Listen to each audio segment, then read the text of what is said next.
আবু সাদিক কায়েম, তার বিয়ে আল্লাহর মেহেরবানি এই মাত্র সম্পন্ন হলো, আলহামদুলিল্লাহ। এখানে আমরা যারা উপস্থিত হয়েছি, হয় কেউ বিবাহিত আর বাকিরা অপেক্ষমান। অপেক্ষমানদের জন্য সুসংবাদ, কিন্তু কিছু বিষয় আমাদেরকে অবশ্যই খেয়ালে রাখতে হবে। একটি বিবাহ মাত্র একজন মানব এবং মানবীর মধ্যে সাধারণ কোনো চুক্তি নয়, এটি আল্লাহ তাআলা নির্ধারিত অত্যন্ত মহৎ একটি সুন্নত।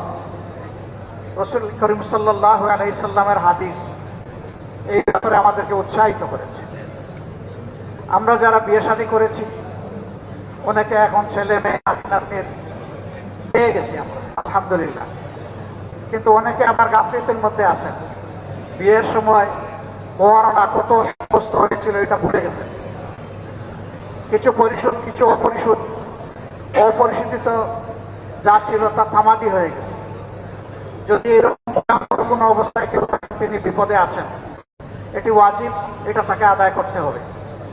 তিনি যে গাফিলতিতে ছিলেন, ভুলে গেছেন, আল্লাহর কাছে তার তওবা করতে হবে, তার হক তার কাছে ওইটা বুঝিয়ে দিতে হবে এবং দুঃখ প্রকাশ করতে হবে যে আমার দেরি হয়ে গেছে।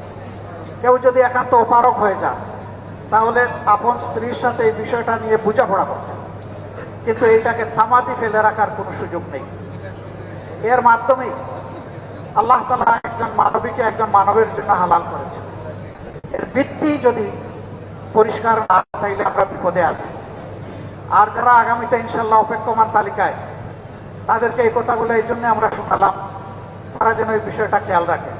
আনন্দের বিষয়, আমার জানা মতো আজকের এই যে বিয়ে সম্পন্ন হলো, এখানে আলহামদুলিল্লাহ পরিশোধিত মহড়াই পুরাটাই পরিশোধ হয়ে গেছে। এটি স্পিরিট। কেউ যদি একান্ত না পারেন, তাহলে অবশ্যই অবকাশ নেওয়া যাবে, কিন্তু তার পেরেশানি থাকতে হবে যত তাড়াতাড়ি তিনি পরিশোধ করতে পারেন। এবার তিনি একটু আগে কবুল বললেন, তার উপরে একটা বিশাল দায়িত্ব দিতে হলো।